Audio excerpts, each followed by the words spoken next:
Welcome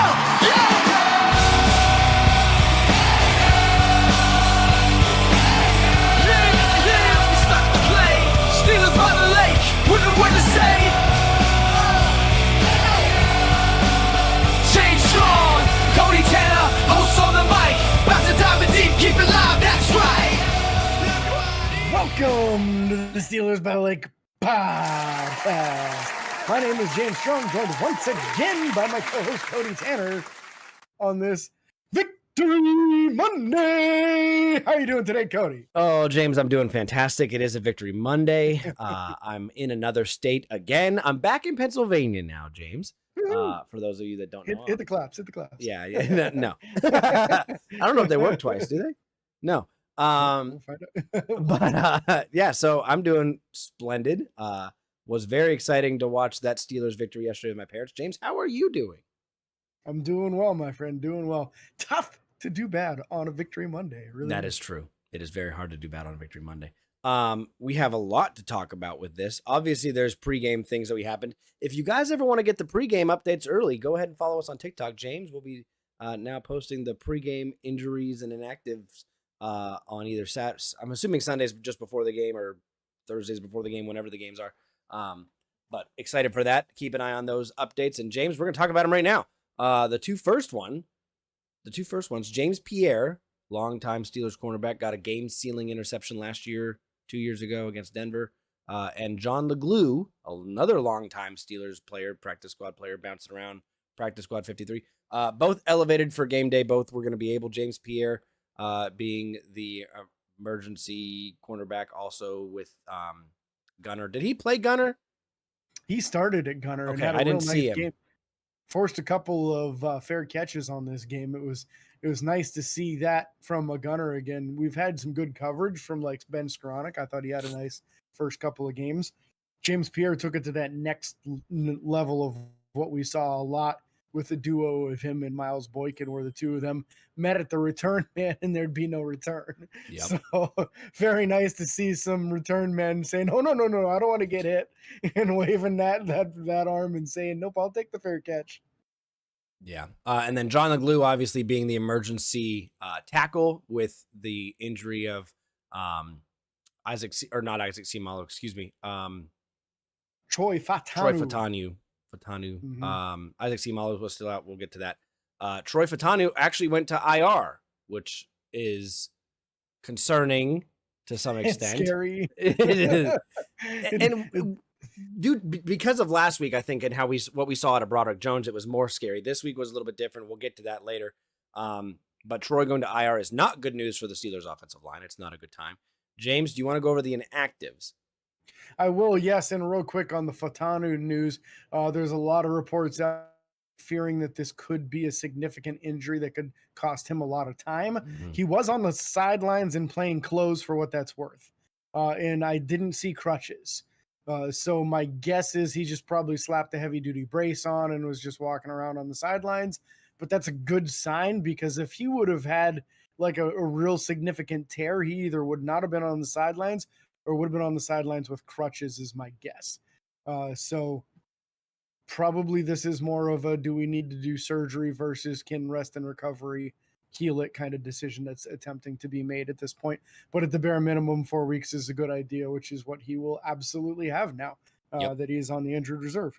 The inactives, as Cody just requested, Russell Wilson, who again was the number 3 emergency quarterback, Roman Wilson, so not quite ready to play yet, Darius Rush, your boy Terrell Edmonds, Thank you. Isaac Seumalo, and Michael Pruitt. So not a lot of surprises here. We were hoping to see Roman Wilson dressed for the game. Unfortunately, he's unable to return quite yet, but turning the corner. He did practice on Friday full, so we did get the Thursday, Friday back-to-back full practices that we were hoping for. Something I touched on that TikTok. If you listen to our TikTok channel, watch that TikTok channel, you'll see that. So those are the kind of updates that I'm going to be giving, saying, hey, look for Pierre to play gunner. He absolutely did play gunner and played it well. And then the news in the right direction with Roman Wilson.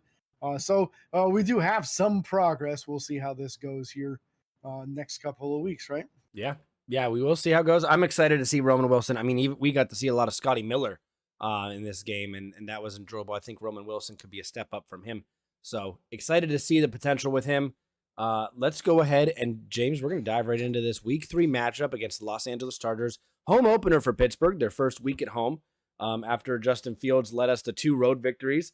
James, and it was a great time. And I feel you're going to do it. I got to let you do it.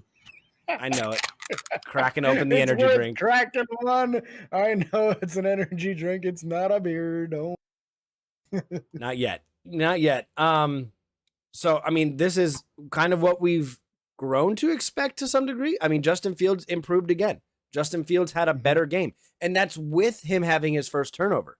I thought it was very notable that he had his first turnover in this game, and I don't think it was completely his fault. You said it best during the game. You said it wasn't a great decision to throw the ball where he did, but the turnover was definitely not his fault per se. Ball got tipped up in the air, got tipped up again, and it just wound up going to, of course, the former Pittsburgh Steelers, Bud Dupree. Of all people. Yeah. So Chargers, listen, Bud, you got your pick, but we'll leave with the W. That's fine. But yeah, I mean, Justin Fields, 25 of 32 for 245 yards, averaged 7.7 yards per attempt, 1 touchdown pass to Calvin Austin, which we'll talk about here in a little bit, and 1 interception, sacked 2 times for a loss of 13 yards. But overall, I think this was his best game yet. Yeah, I would say definitively it was his best game yet. The first half, the offense did struggle a little bit, but as the game went on, he really seemed very comfortable using the entire field.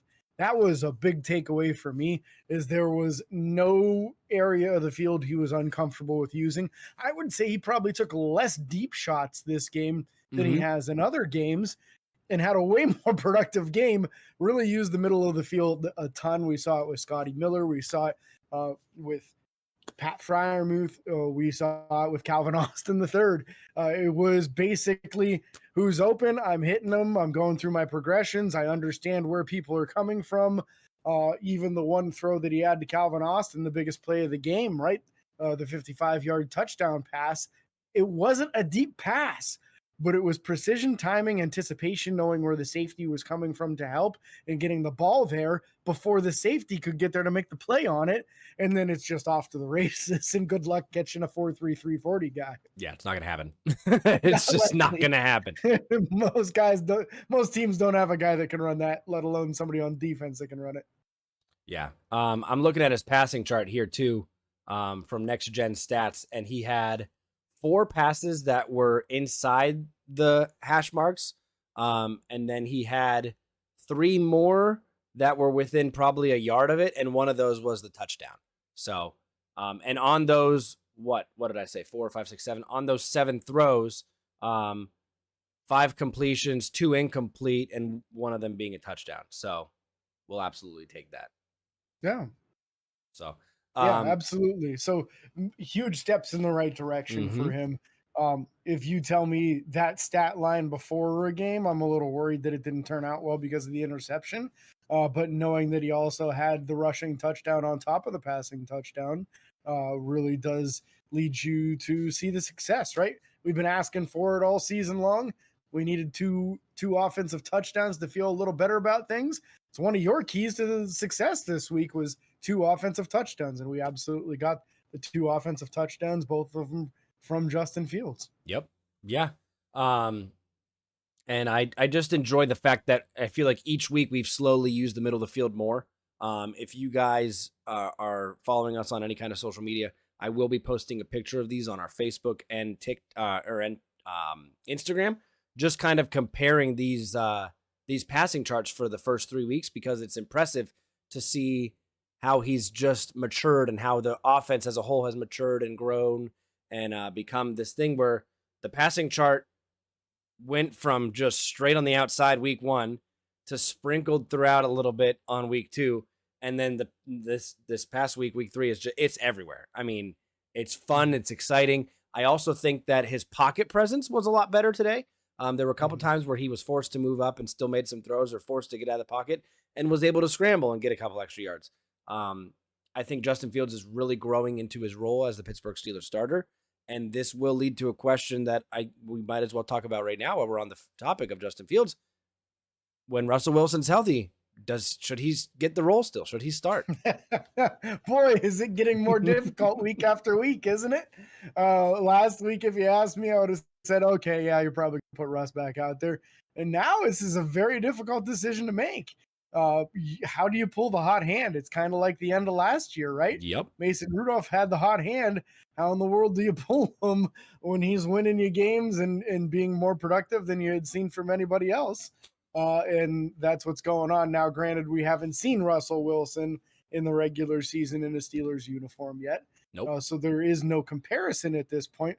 But what is very clear is that if you're going to run with one of the two of these guys as your future quarterback, one of them's a heck of a lot younger than the other one, man. Yep. And it's the guy that's putting up some real nice games right now and playing his best football as a professional right now in our uniform for our team. So do you want to know my opinion on what I can kind of expect Mike Tomlin to do as a very Mike Tomlin thing to do? Go for it. I kind of feel like we're going to continue to see Justin Fields starting. And when Russell Wilson gets to the point where he's healthy enough to play, instead of seeing a couple plays and packages with Justin Fields being the highlight, we'll see a couple plays and packages with Russell Wilson being the highlight. And I think that that'll be a way that Mike can kind of soothe the situation with Russell, say, hey, we're going to stick with the hot hand right now, but we want to give you the chance to continue on with what you're doing, continue on with your healing process and see how you perform in those situations. Kind of like hypothetically giving Russell a chance to win his job, but I don't think that's going to be what's happening at all. I think we just want to stick with the hot hand and until there's actually concern. I mean, he could have lost this game with that stat line, 25 of 32 with 245 yards, 1 touchdown, 1 interception, and I still would have said that was an improvement. I still would have said that he had a better game. First time over 200 yards, and he almost got to 250. Just very impressed with how he's going. I don't think you can make any kind of excuse to move on to Russell Wilson, even if he's healthy starting today. If he's at practice right now, says, Coach, I'm 100% ready to go. Medical clearance, everything's there. Justin Fields still getting first team reps. Yeah, it would be very tough to justify. You'd literally have to say, well, we're comparing resumes and Russell has the better resume, so that's who we're going to go with. Yep. But it would be, I'll tell you what, if you make that decision, you go back to Russell Wilson and he puts up a stinker, oh man, the Steeler Nation is going to be lose it mad. Yeah. And here's my concern with that. Here's almost my worry is say that we make the transition to Russell Wilson and he comes out and let's just hypothetically say he throws 17 to 23 and 156 yards, no touchdowns, no interceptions. What are you going to say? Did we win or lose? That's what I'm going to say. Say we won. Say we won. If we won, it's tough for me to move on from that guy. Okay. And that's exactly what Justin Fields did in week 1. Those were his exact stat lines. It wasn't very impressive. It's tough because we could, I don't know. It's just, if you guys are watching or listening, please message us, comment on this video if it's on YouTube, and let us know what you think they should do. We want to talk about it. We want your input, want your opinion. I'm just very interested to see how they're going to handle this. James, let's not waste too much time on this. We could talk about this literally all day. Let's transition over to talking about the running backs. Yeah, let's start with Najee Harris, as is fitting. Najee ran very angry in this game. He ran like he was fighting for his second contract, which in a way I think he really is every time he touches the ball. But I don't know how many times in this game somebody attempted to tackle him and he got that stiff arm on that person's helmet and bounced their head off the grass and kept on going. It must have happened at least 3 or 4 times in this game. He just ran very hard, very physical, and it was not uncommon for it to take 2 to 3 guys to take him down on these runs. If he would have had a little bit more room to run, I think we would have seen a 130, 140-yard day. As it was, you see 18 carries for 70 yards and a 3.9-yard average, and you say, it's okay. if you watch the game, it was way more impressive than the stat line reads. He fought for every single yard that he got in this game. And I feel like most of his yards came in the second half too. It was, I think he had a very, very small amount of rushing yards in the first half. The team in general did. They had like 20 yards or something rushing in the first half. It was not good. Yeah, it was a tough time in the first half, but they came out in the second half and kind of took off. So good. And the only guy that ran better than him was Cordarrelle Patterson, right? Yeah, on 4 carries. But still, we'll take it. Each one of them, he looked explosive. Big plays, 10 plus yards on like every one, it seemed like. Ends the game 4 carries for 33 yards. That's an impressive average. So I thought Cordarrelle Patterson had his best game yet as a Steeler. And Jaylen Warren didn't get a lot of play in this. My understanding is that Mike Tomlin limited him because he didn't think that he looked 100% healthy on the field. Yep. And I'm okay with that. Totally okay with that. Especially since he was dealing with a hamstring earlier. Let's not tweak it and turn it into a tear and then lose him the rest of the year. Yeah. Justin Fields, obviously the solo rushing touchdown on the day, was a good little scamper. It was an option play.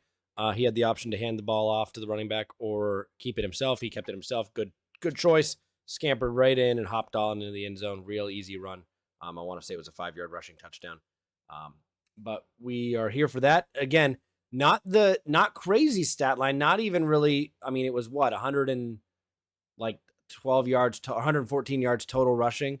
Nothing crazy, but it was enough to get the job done. And when it mattered the most, especially at the end of the game, we were able to run and get some first downs. Najee Harris at one point probably could have ran and forced his way into the end zone for another touchdown, but he kind of slowed down and looked for some extra contact and made sure to go down at the 1-yard line. And you know what? I was watching this with my parents and they were talking about it. My mom was, why wouldn't they just score a touchdown here? Why wouldn't they just punch it in? Why are we kneeling it? Well, one, then you're technically giving the team another chance. If they go down to score a touchdown, kick an extra point, onside kicks can still happen, and crazy things happen in the NFL all the time. And it's just Pittsburgh's a respectable franchise and organization. They're not trying to run up the score on anybody.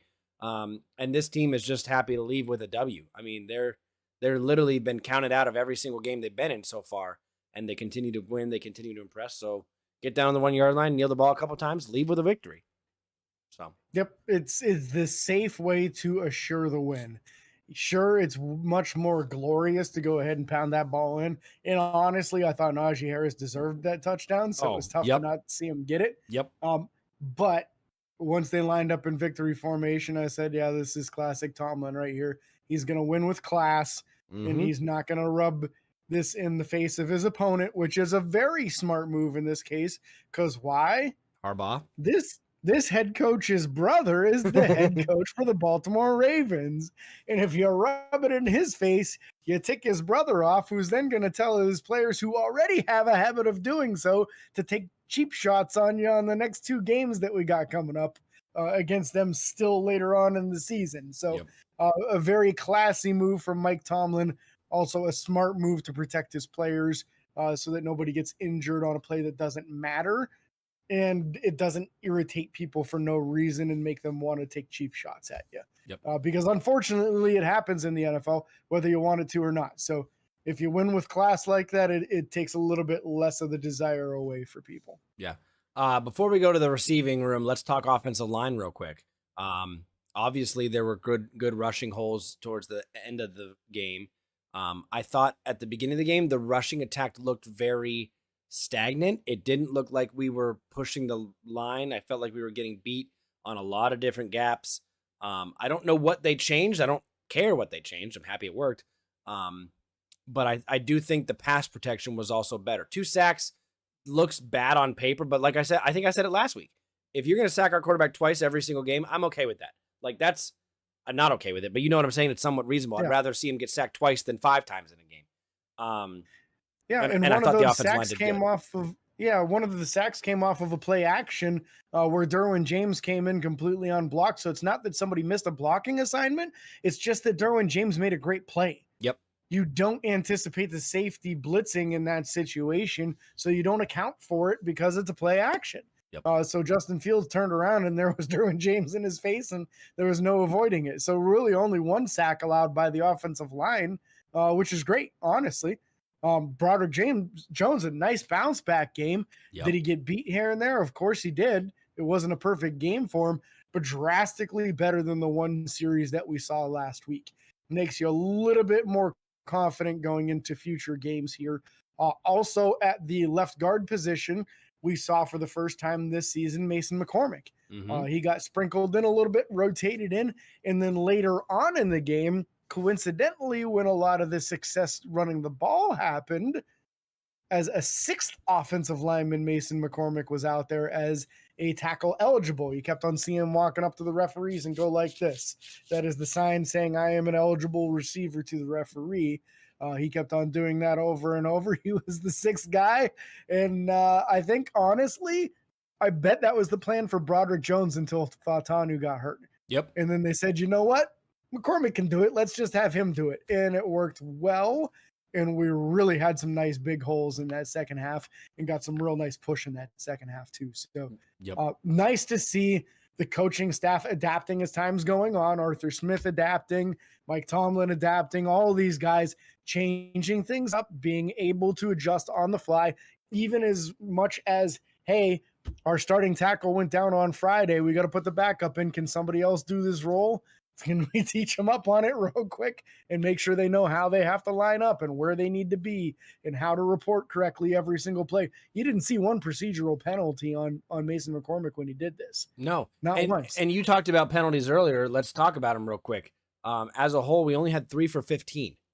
3 penalties for 15 yards today. Not bad. The Chargers had 7 for 69. So we won that battle. We got better. We didn't First commit time the this year. stupid. Yeah. First time this year. Hopefully that becomes a trend. But was just exciting to see that. I mean, overall, I think the offensive line is improving. I think it's awkward to say that because sometimes they have, especially with the running game, I felt like we just could not do it this morning. We could not, or yesterday morning, excuse me, at the beginning of the game. We could not get the running game going in that first half. I think Najee had like 3 or 5 yards the first half, and then the rest of his yards came in the second half, which was just crazy. You want to switch over to receivers? Yeah, let's talk about it, man. And we touched a bit about it when we were talking about Justin Fields, but there's more to talk about. As we said, the ball was spread out very evenly in this game. A lot of guys getting 4 catches or 3 catches or 5 catches in this game. Yep. And just really, it shows that the team is more versatile than we thought, right? And a lot of this, like you look down this list, the one name that you're not going to see is Van Jefferson. He got poked in the eye early in this game and was unable to return back into the game because of the blurriness coming out of that eye. That created an opportunity for more options for Scotty Miller, who had a real nice game. A lot of options for Calvin Austin III, who had an excellent game, his best game as a professional thus far. Yep. George Pickens did his thing as usual, didn't get as many targets as he normally does, but given the opportunities, I mean, 5 receptions on 7 targets? That's a great percentage, man. Yep. So George still doing his thing. Pat Freiermuth having another nice game. Unfortunately, he had on the season, and he had a chance at it. It was tough. It was a tough catch, but he did get his hands on it. So 4 catches on 5 targets for his first incompletion of the season. And he had a nice catch too that got called back. I was upset about that. Yeah. I wasn't upset that the penalty was called necessarily, just that it was like a 20 or 25 yard play. And most of his plays have been shorter thus far this season. Yep. And it took away his biggest chunk play. And I was like, come on, man. Yeah. Pat finally gets one, you take it away. He was feeling it. You could tell when he got up, he was like, motivated and hyped up. And that was once the offense just started getting going. And that was a good time to see that. But yeah, Calvin Austin, like you said, 4 receptions, 95 yards, a touchdown, his best game. George 5 for 7 for 57. Freiermuth with the 1 incomplete pass to him, but 4 for 33. And then we got to see a little flash of Scotty Miller. Scotty Miller had a 20-yard reception at one point, 2 overall catches for 31 yards. I thought he performed well. And the 1 catch on the sideline, he easily could have got tackled behind the first down mark and made a guy miss and got some really nice extra yardage out of that play. Najee Harris had 5 receptions for 16 yards. Doesn't look crazy good of a stat line, but a lot of those were getting Justin Fields out of situations where he could have taken a sack or didn't have a running lane or anything. Got the ball up to Najee. Najee was able to pick up some yards. Cordero Patterson, 3 for 15. That was exciting to see him with those catches. Connor Hayward had 1 for 2, and I feel like he got hurt on that play. He took a second to get up after he got hit on that play. I feel like it was, I know Justin was trying to get some yards there, but it was one of those hospital passes right over the middle when there was, I think it was the safety like flying down. So I don't remember seeing Connor Hayward after that, at least not catch the ball. And then Jalen Warren had the 1 for -4, which I could not stand. Yeah. I think at one point Pittsburgh had 6 plays in the game that went for negative yardage. Yeah, we saw a few in that first half where when Fields got rid of it to the running back, the linebackers and safeties were all over it, not giving the running backs anywhere to go, and made for some ugly plays and honestly some short drives because of it. So something that got to clean up in the future, either if you're going to go to the running back, go to him earlier, or somehow wait longer so that it allows for more separation from the defenders. Yep. Something to change that up a little bit. But if that's the biggest criticism I have of the offense from this game, is the dump offs to the running backs weren't as successful as they normally are, then I'm very happy with the offensive performance. Yeah. Yep. Yeah, totally happy with that. Put up 20 points. Again, the 2 touchdowns like I wanted them to do. That was great. Could have been 3. I'm okay that it wasn't. We talked about that. Kneeling down at the end is very respectful. Outside of that, moving over to the defensive side of the ball, James, let's talk defensive line here. I thought Connor Hayward had probably one of the most disruptive games that he's had all year. Really pushing. How did Cameron Hayward do? Oh, sorry, Cameron Hayward. I'm having a stroke. Yeah, Cameron Hayward. He had 1 sack, 2 tackles for loss. He also hit the quarterback, 4 total tackles on the game. But there were a couple times where he was just incredibly disruptive to the run and the pass game. A couple times the quarterback had to come up into the pocket, and Hayward was pushing his man back right there. Couldn't do anything about it. I felt like a lot of times that he was involved in tackles or plays where the running back didn't have the hole to go that was supposed to be there, designed to be there, because Cameron Hayward said, nope, not this hole. And at one point, I think he manned up 2 guys at one point and was pushing the pile. So I love to see it. There was another play where he sent a tight end like 10 yards into the backfield. Just Cam really shown his grown man strength in this game. I couldn't agree with you more. Had a nice performance. You're very dominating, very powerful. He's been pushing the pocket the first 2 games. He's been very close to sacks a couple of times. He's forced some incomplete passes. He's been hitting the quarterback, and then interceptions happen on the back end. Yep. He's been disruptive. He's just not been filling up the stat sheet. It's nice to get a chance to see him filling up the stat sheet a little bit this week. And with that sack, he is now a number 2 in Steelers all-time history in the sack category, only behind TJ Watt, and he's pretty far behind TJ Watt now. Yeah, and TJ's taking strides to keep it that way. So yeah, I think this gave him like 80.5 or 81.5 or something like that. And I think TJ might be at 99.5 now. So 81.5 for Cam Hayward, 99.5 for TJ Watt.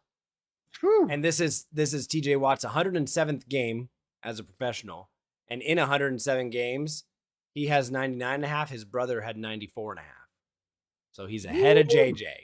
Bragging rights. Yep, big time. When they were interviewing JJ about that on one of the NFL shows, and somebody made a comment about, it might have been Bill Cowher, I can't remember, but they were like, you know what they haven't seen? We haven't seen TJ Watt go out and catch a pass for a touchdown, though, because JJ did that in Houston.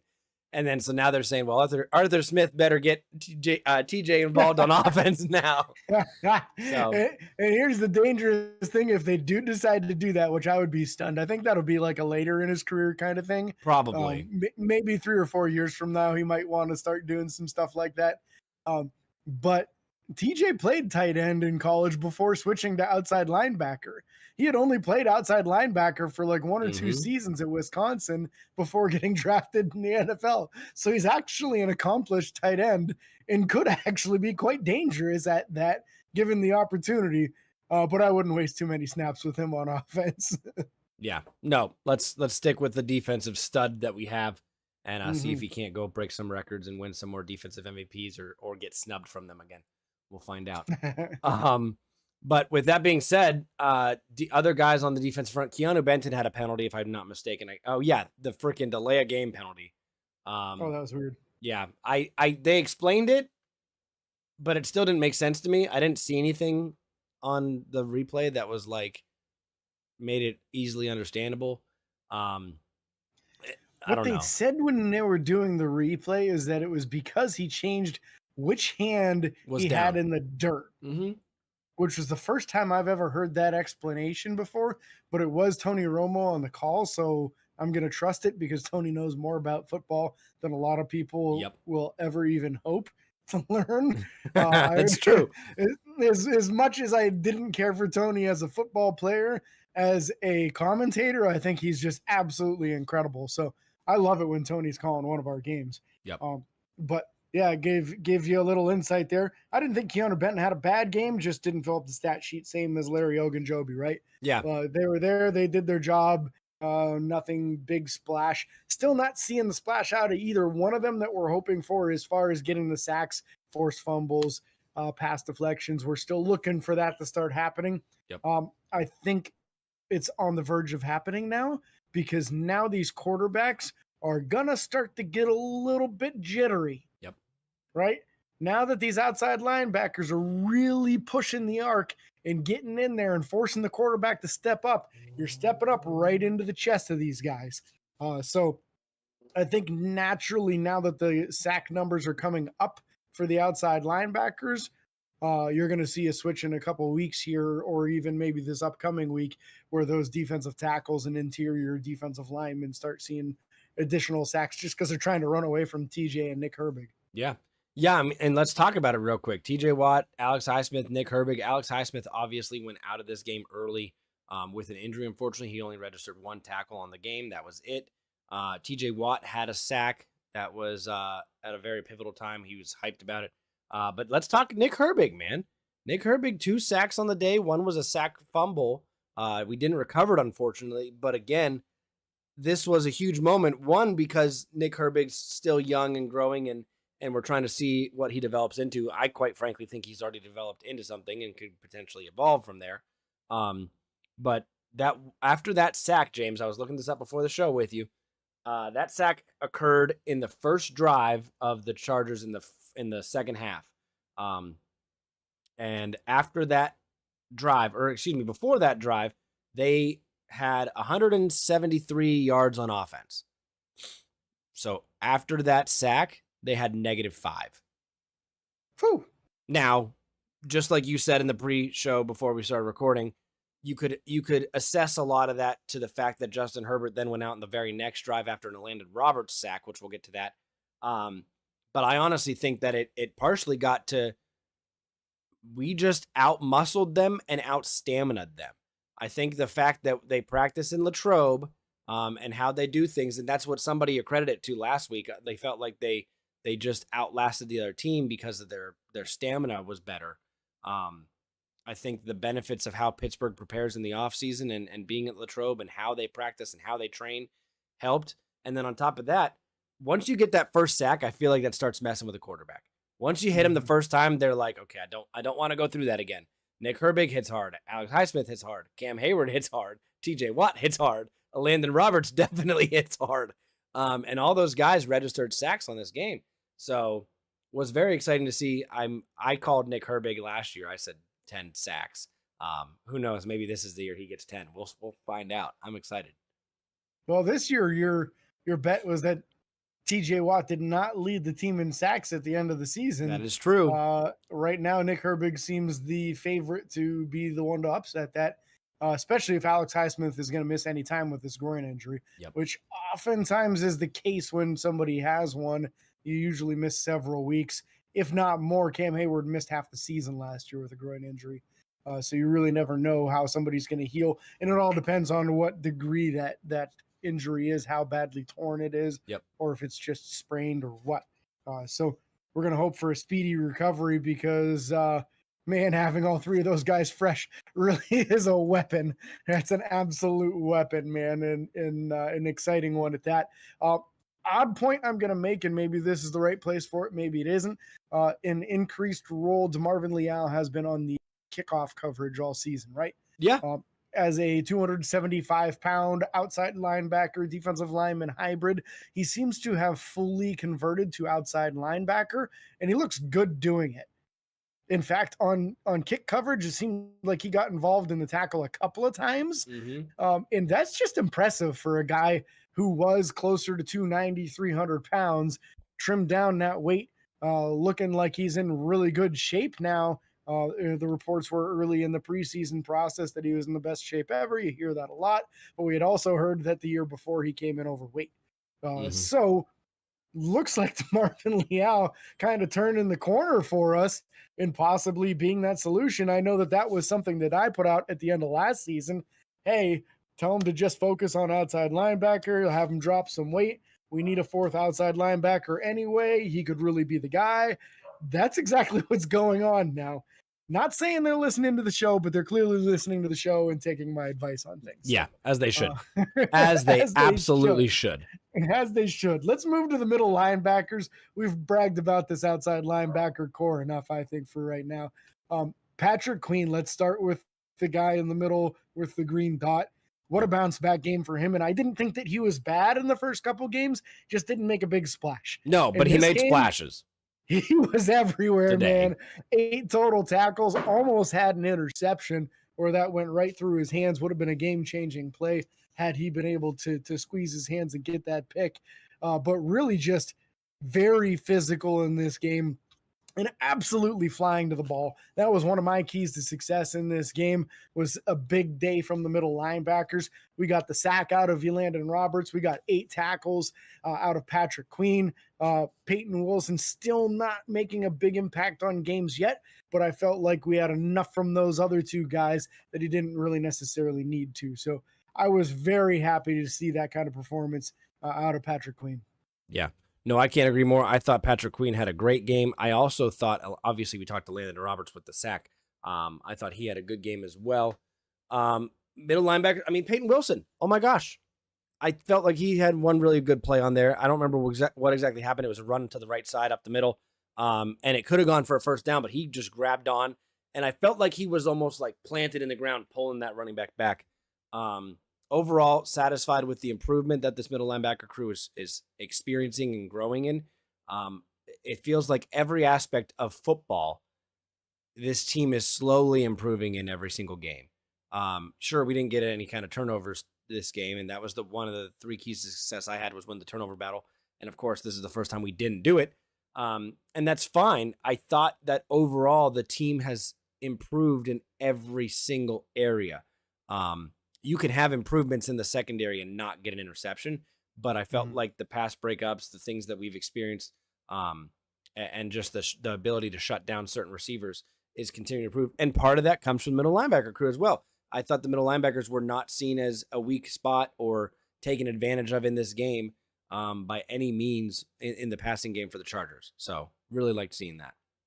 Yeah, and along with your improvement in the secondary, I would say let's shout out Joey Porter for not getting flagged a bunch of times in this game, right? Yep. That's been an issue for him last year. That's been an issue for him this year already, not in this game. So Joey cleaning things up. In a lot of this, again, this was one of my keys to success this week, was drastically reduce the penalties. Yep. The coaching staff brought in referees. Mike Tomlin made sure there were referees at the Wednesday, Thursday, and Friday practice. And lo and behold, we have a game with only 3 penalties. In because of it, it's a big impact on the game. You know, your negative plays or your big positive plays aren't getting reversed. And guys are able to make plays. You know, the only thing I would be concerned about going forward from this game is how is this secondary holding up injury-wise, right? Yep. So a couple weeks back, we had the Darius Rush injury. He had a concussion. Seems like he's okay from that, but didn't get the opportunity to dress in this game. In this game, Dante Jackson got banged up. He did come back in the game, but being a smaller guy, we're seeing that a little bit now where he's missing some time, getting injured, missing some plays. Corey Trice came in for him, and he hurt an hamstring, and we don't know how bad the hamstring is. Mm-mm. So let's hope for the best that it's only like a week or two kind of thing, but this could be longer. That then brought James Pierre in because Darius Rush didn't dress. Yep. So a guy that has only been back with the team for less than a week ended up starting at outside corner for a number of snaps in this game. At least he's tall and fast and long. And, if you tell him just play off coverage and don't get beat deep, he knows how to do that. But don't expect him to be sticky in his coverage either. So yeah, that concerns me a bit, but great game. It's not going to show up in the stat line here, really.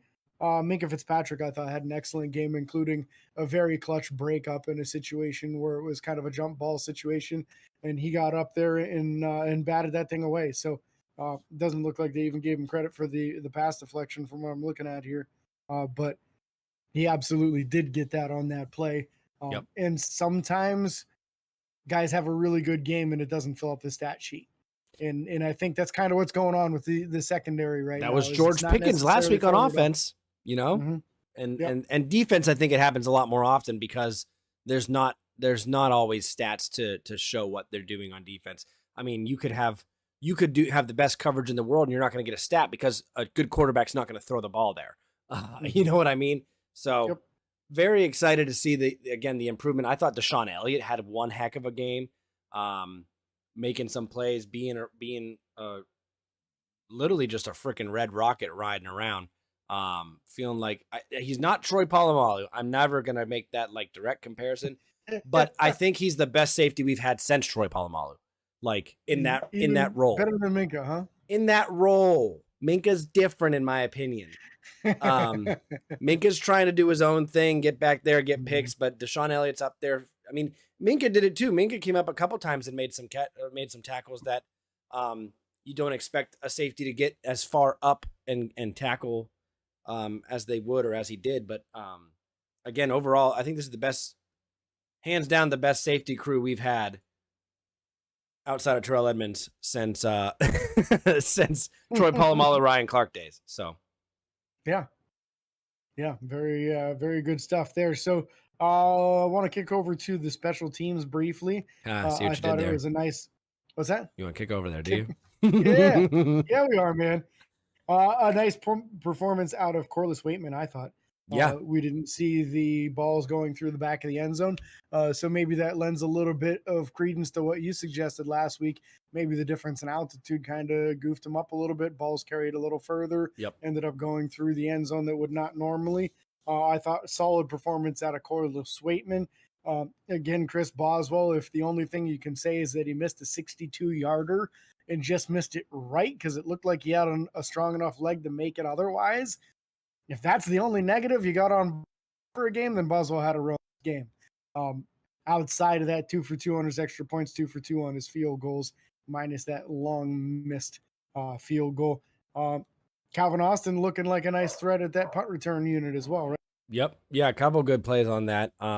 Only 2 returns for 20 yards, but again, a lot of these guys don't even get a chance to return. And he clearly ran for more than 20 yards to get those 20 yards. But very excited to see what Calvin Austin can do in the future with us moving forward. And again, Boswell, that one miss, I don't hold that against him. That was a long kick. He doesn't typically kick that from that far. That they don't often let him do that, but this game is evolving and kickers are kicking from further. And they actually, so normally on a field goal, they go 8 yards behind, to set the ball down. They only went 7. It's usually 7. Is it 7? Okay, then maybe they only went 6 on this one. I think whatever it was, I think they actually moved the ball a yard forward to kind of help him with the distance. Mm-hmm.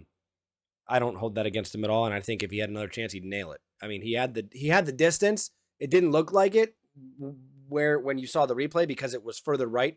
He had to kick it farther to the right. I think if he had kicked it straight on, it would have barely made it in, or at least hit the uprights or the crossbar. But that's going to end that, James, the game recap. Let's chat some other things here. What do we want to talk about? Yeah, we wanted to touch briefly on our keys to success from last week because we were so close on nailing all of them, right? Yeah. So We had our Cody's first one was win the turnover battle. That was very close, honestly. The near interception from Patrick Queen, forced fumble from Nick Herbig that they recovered. We could have easily won that, but still won the game. 2 offensive TDs we did get, and then improved the third down percentage of completions. Drastically improved, was naturally 7 of 14. Cody's got to include the field goal statistic 9 and of make 14. it 9. So if you go with Cody's field goal thing, then it's 9 for 14, and it's even better. My 3 were lessen the penalties drastically, which we did. We went from 10 down to 3. That didn't hold us back in this game. Penalties didn't end drives for once. Number 2, Fields needed to stop fumbling. He did not fumble in this game. It was clean quarterback to center exchanges. We also didn't have any snaps that went back and Fields wasn't ready for the ball to come. So that all got cleaned up, which is awesome. And then the middle linebackers needed to have a big day, in my opinion, because of how dominant this rushing game was for this team versus everyone else. It was not against us, and our middle linebackers definitely showed up. So looking like once in a while, you and I know what we're talking about, Cody. Like maybe we're good at this thing here. Yeah, only every once in a while, not all the time, but we're figuring it out. We're slowly learning. James, real quick, the injuries from this game, we talked about them. Corey Trice with the hamstring injury, Alex Highsmith with the groin injury. Hopefully they don't rush Alex Highsmith back. I think with Nick Herbig having the game that he did and being a solid backup and even a potential solid starter, Nick Herbig, or we should not rush Alex Highsmith back. Make sure that groin is fully healed before he gets back out there. Van Jefferson's probably already better with the eye injury, a good night's sleep with that, but I understand that poke and then not being able to see correctly. And then we're going to also bounce out, so we'll have more injury updates later in the week before we do the pregame show for the next game. But outside of that, James, let's chat real quick about, we said we'd keep you guys updated with it. We're going to continue the Deontay Jackson trade, or Deontay Johnson and the Dante Jackson trade. James, break it down for him. Yep, so big game out of Deontay Johnson. Catches 100+ yards receiving and a touchdown, which puts his stats in a drastically better direction. Helps that he's got Andy Dalton throwing him the ball now instead of Bryce. Bryce Young. Unfortunately, Bryce is looking like his career could be over already. So Deontay on 3 games now is 13 catches on 26 targets, 156 yards receiving. That is 12 yards per reception and 1 touchdown. In reverse, Dante Jackson for us has 10 tackles, 1 tackle for loss, 2 pass deflections, and 1 interception. So it kind of evened out a little bit this week with Deontay Johnson having a big game and Dante Jackson having a little more quiet of a game.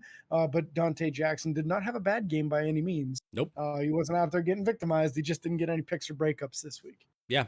Yeah, and I think a large part of this trade, the value that we see from it will kind of vary depending on the outcome of the games. I think if we're winning games and Dante Jackson's out there, I think that has a little bit more weight than if Deontay Johnson's having good numbers but they're not winning. Now, granted, they did win this week, but we'll see what happens moving forward if they decide to stick. If the Panthers decide to stick with Andy Dalton or go back to Bryce Young or whatever they're going to do.